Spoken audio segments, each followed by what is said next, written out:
असद कैसर साहब।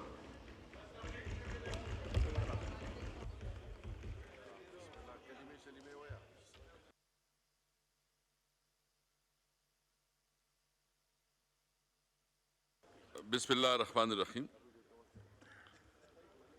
जनाब स्पीकर, सबसे पहले तो मैं अपनी बात शुरू करने से पहले एक गिला कह दे, एक कंप्लेंट कह दे कि कल हमारे अपोजिशन लीडर ने और दीगर जो हमारे लीडर हजरात ने तकरीर की थी, अभी तक जो है ना वो मीडिया पे चले हैं। और दूसरा ये है कि मुझे शिकायत आई है कि उसमें बहुत ज़्यादा अली मोहम्मद साहब ने जो कहा है कि उसमें बहुत कट फेस किया गया है। और मैं भी किसी वक्त इस चेयर पे रहा हूँ, मैंने जब एक्सपंज के अलावा कोई लफ्ज़ किस्सा नहीं किया है। तो मैं आपसे रूलिंग चाहूँगा, हम कोई ऐसी बात नहीं करेंगे, हम ज़रूर ये करेंगे कि आप चाहूँगा कि हमें भी इक्वल अपॉर्चुनिटी मिले कि अगर इधर आपका लायो चलता मिलेगी। मुझे अली मोहम्मद साहब का मैसेज आया था सुबह, मैंने सुबह ही चेक कराया, उसमें थी कुछ जो मैंने वापस करवा दी है। जी इंशाल्लाह आपकी जाएगी। तो दूसरी बात ये कि और इस तरह उमर अयूब साहब की भी है, तो मैं ये ऑन रिकॉर्ड लाना चाहता था कि इस असेंबली का और इस पार्लियामेंट का एक डेकोरम है, एक प्रेस्टीज है, इसके जो पार्लियामेंटेरियन हैं, जो एमएनएस हैं, इनके प्रिविलेजेस हैं।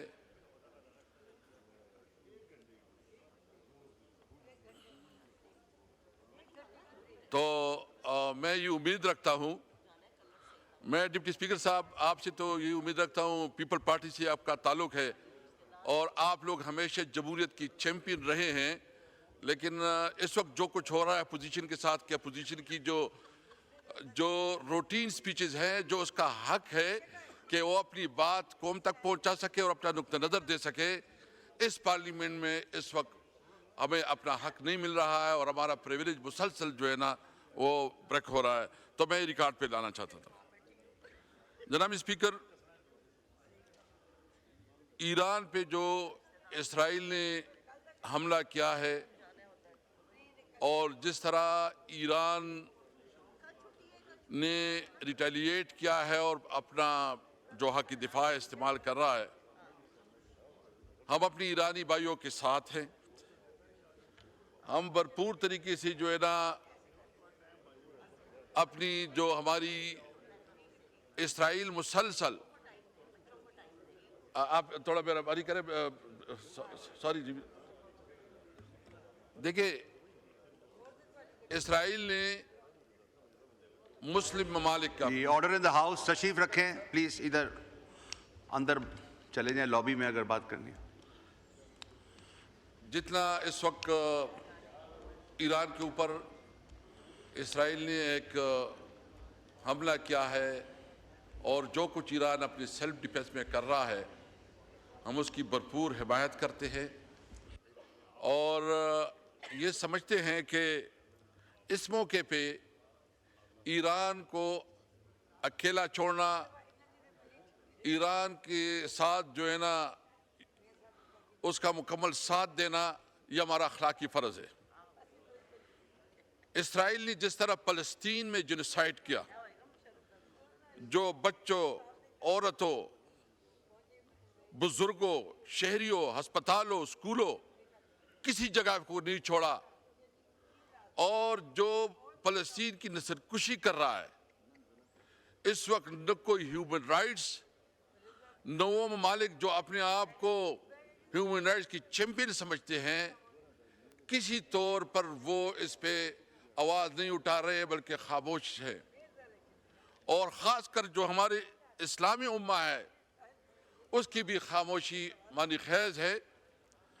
और मैं समझता हूँ कि इस वक्त पाकिस्तान की हुकूमत की जिम्मेदारी है कि वो इफ़ेक्टिवली OIC के लिए, उस OIC को बुलाने के लिए पाकिस्तान अपना किरदार अदा करे, क्योंकि जब पाक भारत तनाज़ा खड़ा हो गया और भारत ने पाकिस्तान के ऊपर हमला किया तो उसमें ज़्यादातर इसराइल के ड्रोन इस्तेमाल हुए।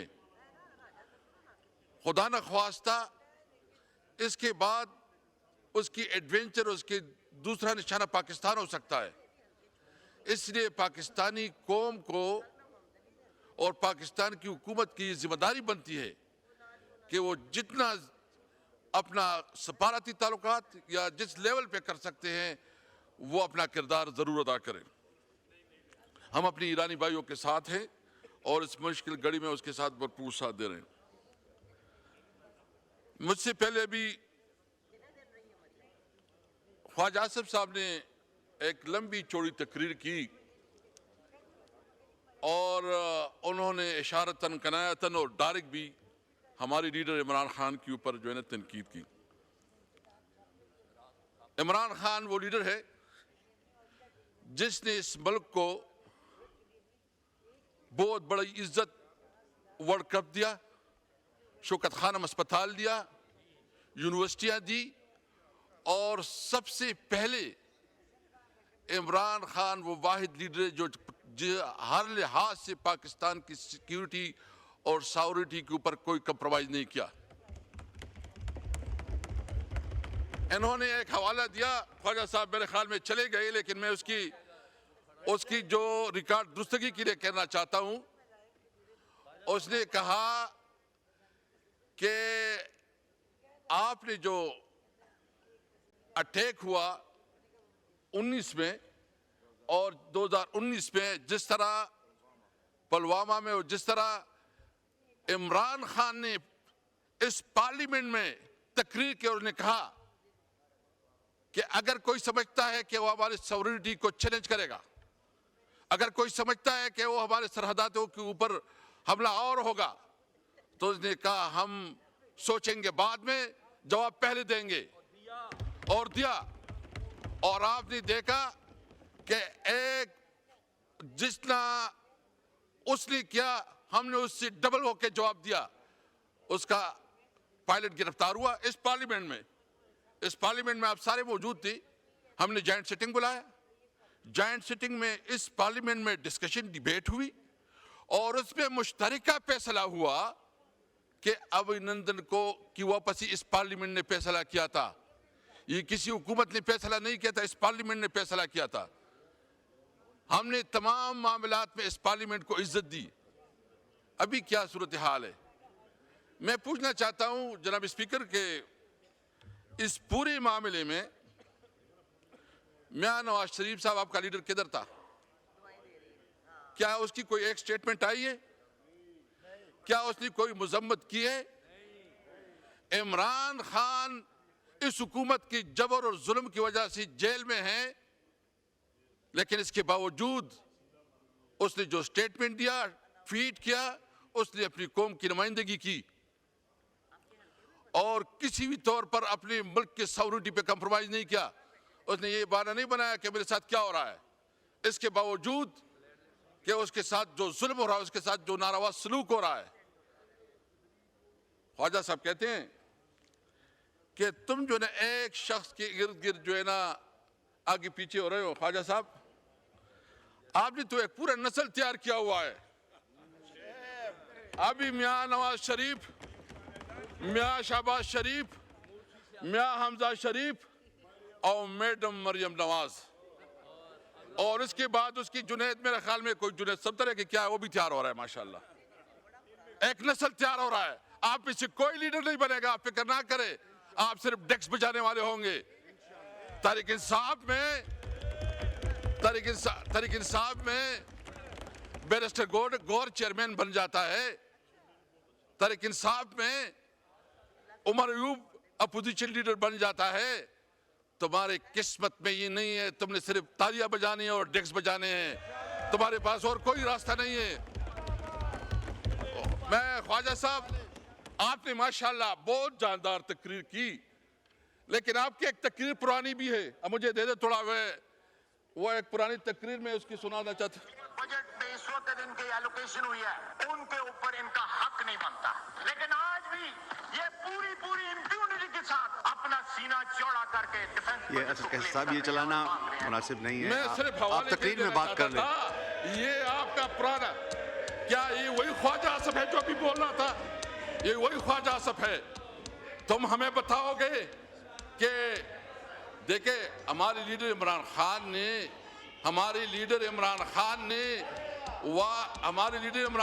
ने वाज़ेह कहा था कि ये मुल्क भी मेरी है, ये फौज भी मेरी है।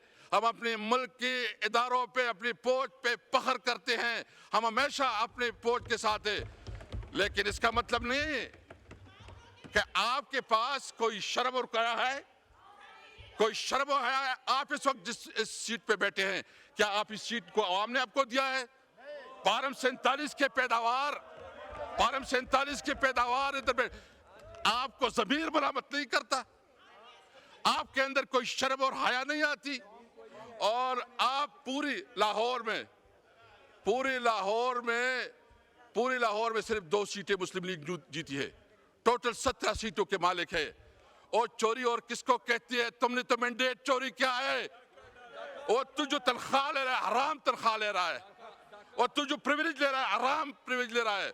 तुम जो कानून सारे ये फिर कहते हैं कि तुम सब कुछ एक लीडर के इर्द गिर्द कर रहे हो। जनाब स्पीकर, मैं पूछना चाहता हूं 26वीं आईनी तरमीम किस लिए पास की गई? 26वीं आईनी तरमीम इसलिए पास की गई कि इमरान खान को कैसे फंसाया जाए। मुझे बताएं कभी ऐसा हुआ है कि अदालत बात जाती है, अदालत को ताले लग जाते हैं इमरान खान की जमानत के लिए? कभी ऐसा हुआ है कि अदालत इंसाफ देने से उसके ऊपर जो है ना हुकूमत अदालतों को मैनेज करती है? यानी इस पार्लियामेंट में जो कुछ हुआ, शायद इस पार्लियामेंट की हैसियत को मजलिस शूरा से भी कमजोर कर दिया गया।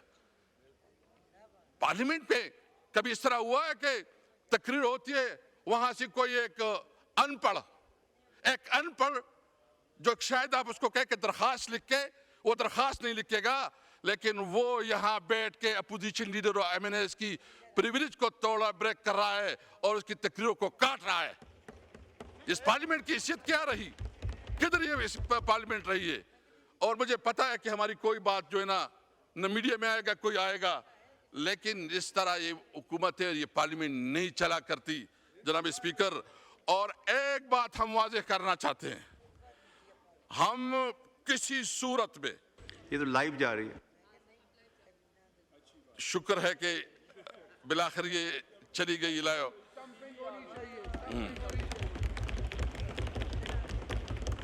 जनाब स्पीकर, इमरान खान जो कि पाकिस्तान का सबसे मकबूल लीडर है, जो कि हमेशा पाकिस्तान की बात करता है, पाकिस्तान की सॉवरेनिटी की बात करता है, आज़ाद खारिजा पॉलिसी की बात करता है, ये इनसे हजम नहीं हो रहा। आप जितना करे जुल्म करे, जितना तुम्हारा बस चले चलाओ, गोली चलाते हो, जेल भेजते हो, जो कुछ करना चाहते हो करो, हम डट के खड़े रहे इंशाअल्लाह इमरान खान के साथ। और कोई अगर समझता है कि इस हथकंडों से इमरान खान वो आप इसको कमजोर करेंगे, आप उसको कंप्रोमाइज करेंगे, ये आपकी गलतफहमी है। पूरी पाकिस्तानी कौम जो है ना इमरान खान के साथ खड़ी है। मैं इस वक्त दूसरी इश्यूज जो अपनी सूबे के हवाले से 2-3 इश्यूज हाईलाइट करना चाहता हूं जनाब स्पीकर। NFC अवार्ड के मुताबिक हर सूबे का एक शेयर मुकर्रर है। हमारे सूबे का इस वक्त जो शेयर है वो 14% है। जब फाटा मर्ज हो गया तो उसका शेयर पर पॉलिसी वो 19% बन गया। अभी तक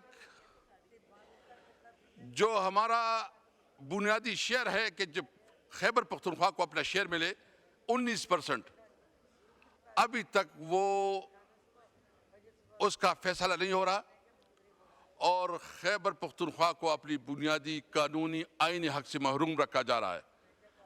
और उसके मुताबिक जो दहशतगर्दी के खिलाफ हमें 1% दिया जा रहा है। और मियां शहबाज शरीफ साहब जब भी जाते हैं कहते हैं आपको तो 1% मिल रहा है, हम 1% इतनी अरब मिले हैं और आपने अपनी पुलिस के ऊपर क्यों नहीं खर्च किया। जनाब प्राइम मिनिस्टर साहब, आपसे पूछना चाहते हैं कि इस वक्त जो हमारे 4.84 ये हमारा शेयर है, अभी तक आप नहीं दे रहे हैं, जिसके मुताबिक हमारा शेयर बनता है 19.46 और इसकी जो आदाद शुमार है वो आपके पास पर ईयर हमारा जो है ना बनते हैं 381 बिलियन हमारे हर साल के बनते हैं। अभी तक खैबर पख्तूनख्वा को नहीं मिल रहे हैं। आपने वादा किया था कि फाटा मर्जर में हम हर साल 100 बिलियन और 10 साल में 1000 बिलियन जो है ना वो हम खैबर पख्तूनख्वा को देंगे ताकि फाटा की डेवलपमेंट पे काम हो जाए। अभी तक वो पैसे कहाँ हैं? गुज़िश्ता 6 सालों में 478 बिलियन रुपए जो है ना उसकी अदम अदायगी अभी रहती है। इसके अलावा पीएचडीपी में जो इन्होंने शेयर रखा है, कल उमर साहब बता रहे थे 55 करोड़ रुपए टोटल पीएचडीपी में इन्होंने शेयर रखा है। यानी एक सूबे को आप अपने एनएफसी का जो शेयर है उससे भी महरूम रख रहे हो। जो 3% कमिटमेंट की गई थी कि तमाम सूबे 3% शेयर देंगे और वफाक देगा 3%, अभी तक सिर्फ खैबर पख्तूनख्वा अपना 3% दे रहे हैं, बाकी कोई सूबा और वफाक अपना शेयर नहीं दे रहा। आप एनएफसी में हमारा ड्यू शेयर नहीं दे रहे, आप जो कमिटमेंट है 3% वो पूरा नहीं कर रहे हैं। आप हमारा जो इस वक्त सिर्फ नेट हाइडल प्रॉफिट में जो हमारा बनता है 123 बिलियन 123 बिलियन रुपीस हमारा नेट हाइडल प्रॉफिट में बनता है, वो नहीं दिया जा रहा है। जो टोबैको में हमारा बनता है वो नहीं दिया जा रहा, टोबैको सेस में। तो ये तो इस किस्म की है कि पहले जब अंग्रेज के दौर में जब किसी गांव में एक शख्स कोई कार्रवाई होती थी तो पूरी गांव को सजा दी जाती थी। तो खैबर पख्तूनख्वा के अवाम ने पीटीआई को वोट दिया और इसकी वजह से पूरी खैबर पख्तूनख्वा को कलेक्टिव पनिशमेंट दी जा रही है। उनकी बुनियादी हुकूक और उनकी बुनियादी फंड नहीं दी जा रहे हैं। और ये अभी से नहीं है, जब से पीडीएम की हुकूमत बनी है। यानी क्या गुनाह किया? क्या वो इस मुल्क की इकाई नहीं है? क्या कानून और आइन के मुताबिक वो इस मुल्क का हिस्सा नहीं है? क्या जो हमारा हक बनता है, हमारा शेयर बनता है और आइन और कानून के मुताबिक हमारा शेयर बनता है, आप हमें नहीं दे रहे हैं? जनाब स्पीकर, मैं किसी को नहीं चाहता कि वो इस हालत तकलीफ से गुजरे जो कि हमारे फाटा के लोग गुजरे। आप सोच सकते हैं, आप इमेजिन कर सकते हैं कि पूरी की पूरी गांव वो उजाड़ दी जाए, वो माइग्रेट की जाए, उनकी ख़वातीन, उनके बच्चे, उनके बुजुर्ग दूसरों के डेरों में, मस्जिदों में, घरों में रुल रहे हों और फिर आप इसको कहें कि नहीं, यहाँ तो आप जो है ना स्मगलिंग कर रहे हैं। यानी इस वक्त फाटा के साथ स्टेट की क्या क्या है? क्या डेवलपमेंट दिया है? क्या कॉलेजेस बनाए हैं? क्या रोड्स बनाए हैं? क्या क्या है? और जो इस वक्त फाटा को मर्ज करके उसका सारा बोझ सूबे पे डाला गया है। सूबे की अपनी फाइनेंशियल पोजीशन इतनी नहीं हो सकती कि वो पूरा बोझ को उठा सके और वफाक अपना शेयर नहीं कर रही है। तो ये बुनियादी तौर पर कलेक्टिव पनिशमेंट है जो कि खैबर पख्तूनख्वा के अवाम को दिया जा रहा है। हम इसकी भरपूर मजम्मत करते हैं। और अभी एक नया टैक्स जो है ना, जो फाटा और फाटा के ऊपर जो है ना 10% टैक्स, फाइनेंस मिनिस्टर साहब बैठे हैं जो इन्होंने फाटा और फाटा के ऊपर नया टैक्स लगाया है, मिनिस्टर सेल टैक्स लगाया है। मिनिस्टर साहब आपकी तवज्जो चाहिए जी, आपकी तवज्जो चाहिए। फाइनेंस मिनिस्टर साहब आपकी तवज्जो चाहिए। जो आपकी मैं वो आप मसरूफ इसलिए मैंने आप कहा कि जो फाटा और फाटा के ऊपर जो टैक्स लगाया है, सेल टैक्स लगाया है 10%, आपने गुज़िश्ता पहले साल जो है ना मेहरबानी की थी, इसको विड्रा किया था। तो मैं पूछना चाहता हूँ कि क्या ऐसे किस्म के इकदाम हुए? देखिए, जो फाटा और पाटा पे जो टैक्स की छूट थी वो इस वजह से थी कि वो वार एंड टेरर की वजह से सबसे बुरी तरह मुतासर रहा। अभी तक वो इलाका उस सिचुएशन से नहीं निकला। ऑपरेशन पे ऑपरेशन हो रहे हैं। अफगानिस्तान के साथ ताल्लुकात जो वैसे हैं जो अफगानिस्तान के साथ आपका तजारत है तकरीबन बंद है, आपको खूब इल्म है, आपकी नॉलेज में है सब कुछ। इसके बावजूद जब आप इसके ऊपर टैक्स लगाएंगे तो थोड़ा बहुत जो कारोबार जो रोजगार चल सकता है वो भी नहीं होगा। तो ये मेहरबानी करें स्पेशली को रिव्यू कर ले। हम आपके साथ बैठ जाएंगे, अगर आप हमें टाइम दे दें आपके साथ बैठ जाएंगे, डिस्कस कर लेंगे, क्योंकि ये जो सारा सिलसिला चल रहा है तो ये क्योंकि ये बिल्कुल किसी भी सूरत में जो है ना, ये कौन बात कर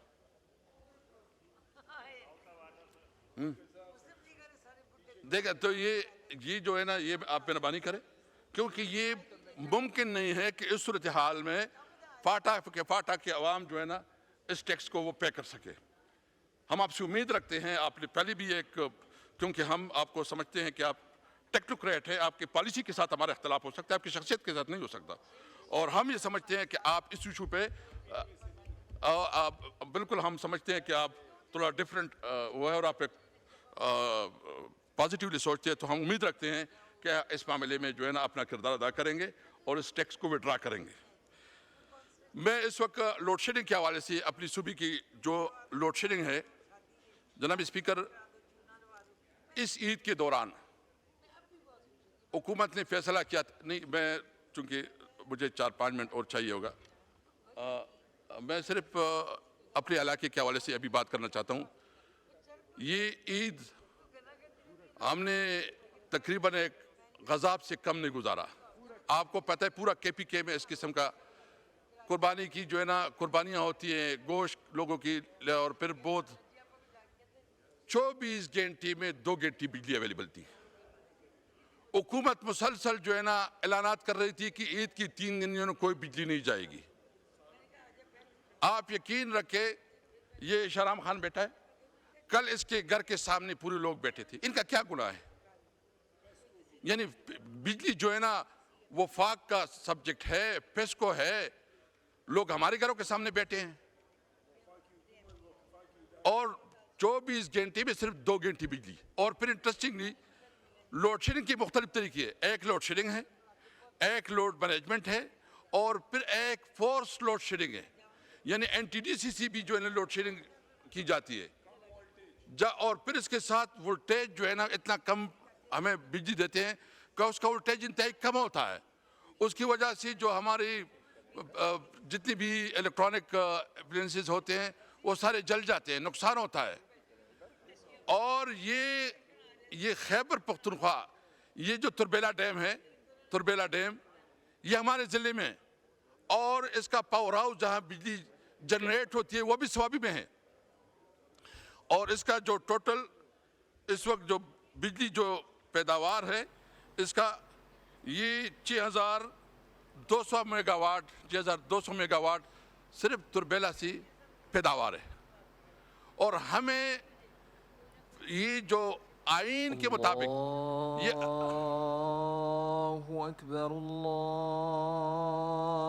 अकबर। जी असद कैसर साहब, आप कितना और टाइम लेंगे? इसलिए अभी बस प्लीज़, ब्रेक भी लेना है बाद में। जी जनाब स्पीकर, इस वक्त तुरबेला में टोटल जो सारी, मैं वो फिगर थोड़ा फिर से बताता हूँ, 6418 मेगावाट बिजली हम तुरबेला में जो है ना ये प्रोड्यूस होती है। जबकि इस वक्त जो खैबर पख्तूनख्वा की टोटल डिमांड है वो 3800 मेगावाट है, जबकि हमें इस वक्त 2400 मेगावाट दी जा रही है।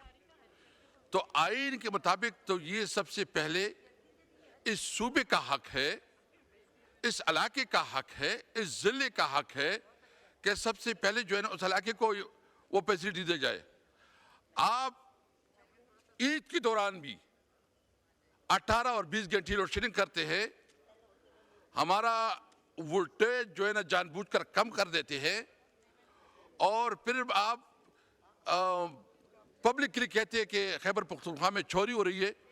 जो नेपरा की स्टैटिस्टिक है उसके मुताबिक मेरे पास निपरा के हैं, उसके मुताबिक जो खैबर पख्तूनख्वा की इस वक्त रिकवरी है वो 91% है।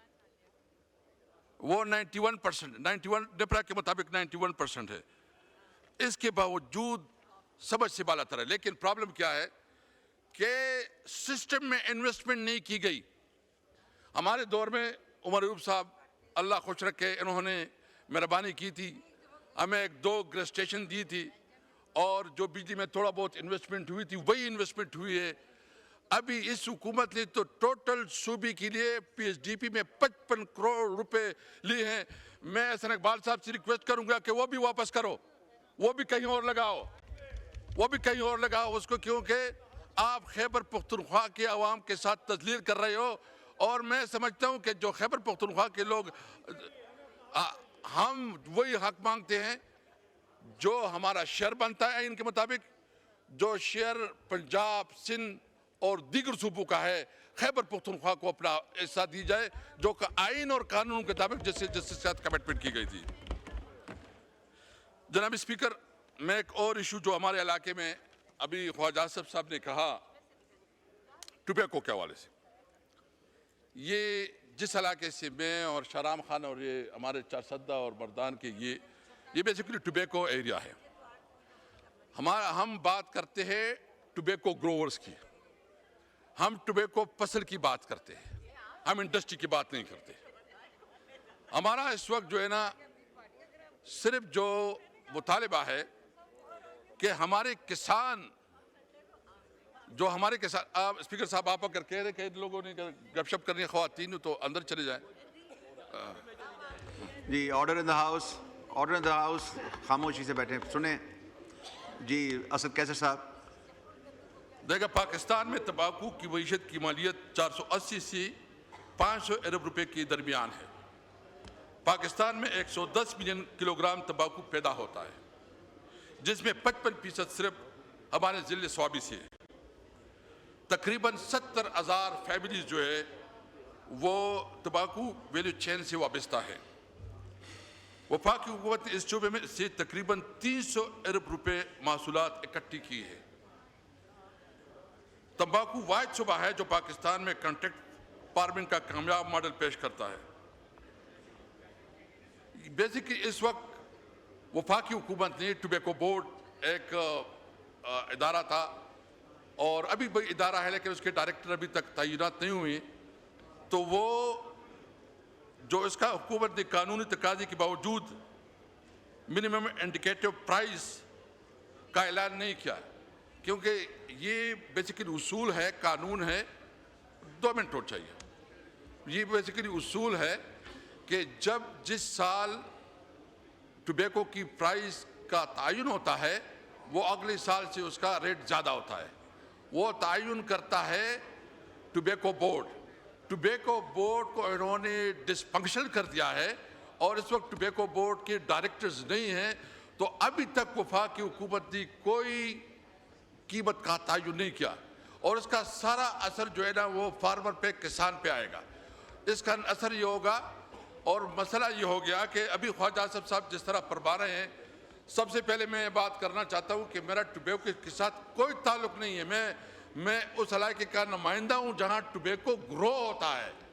मैं अपने लोगों का नुमाइंदा हूँ। मेरा कारोबार न मेरा इंडस्ट्री है न मैं कोई कारोबार है। मैं पब्लिकली यहाँ कहना चाहता हूँ कि अगर किसी ने ये बताई कि मेरा टोबैको के साथ का कारोबार या ताल्लुक है तो वो बताए, रिकॉर्ड लेके आए। मेरा कोई नहीं है। मेरा सिर्फ एक ताल्लुक है कि मेरे इलाके की आवाम जो है ना वो टोबैको ग्रोवर्स है, मैं उसके नुमाइंदा हूँ। एक ताल्लुक है। आपने कश्मीर का कहा, हम भी समझते हैं कि इस वक्त जो कंपनियां हैं वो सारे जो शिफ्ट हो गए उधर कश्मीर, और यहाँ चंद कंपनियों की को ये पूरी जो हमारी किसान बिरादरी है जो टोबैको इसके हवाले कर दिया गया।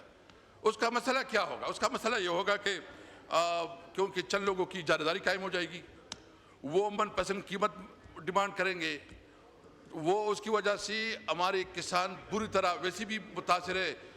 इस हुकूमत में तो किसान पंजाब के हो, वो गंदम के किसान हो, वो शुगर मिल के किसान गन्ने के किसानों या दीगर या सिंध के किसान तो वैसे ही रुल गए, किसान को तो तबाह बर्बाद कर दिया। इस हुकूमत के एजेंडे में तो किसान है ही नहीं। किसान को तो उन्होंने जिस तरह पंजाब के किसानों को उन्होंने ओपनली छोड़ दिया कि प्राइवेटली जो मैनेज कर सके, और उन्होंने मरियम मैडम ने अपने आप को लाताल्लुक रखा है। तो इंशाल्लाह जब इलेक्शन आएगा पता चल जाएगा कि किसान तुम्हारा क्या हाल करेगा। पंजाब में आप समड़ियाल में आपने अंदाज़ा कर दिया, अगर ये इलेक्शन फ्री और फेयर होता तो समड़ियाल में आपका कोई सीट न होता। तो मैं सिर्फ मुतालिबा ये करता हूँ कि टुबैको के लिए सबसे पहले जो मिनिमम इंडिकेटर प्राइस है उसका जल्द अज जल्द ऐलान किया जाए, और साथ साथ मेरा ये भी मुतालिबा है कि जो छोटी उन्होंने कश्मीर में जहाँ भी इनको हर सूरत में, हमें इस ताल्लुक नहीं, आप इंडस्ट्री के साथ जो भी जितना भी टैक्स लेना चाहते हैं, जितना टैक्स लेना चाहते हैं, आखिरी बात कीजिएगा प्लीज, लेकिन जितना भी टैक्स लेना चाहते हैं, लेकिन हमारे किसानों को प्रोटेक्ट करे, उनकी जो कीमत है वो कीमतें सही तायुन करवाएं, उसको प्रोटेक्ट करें।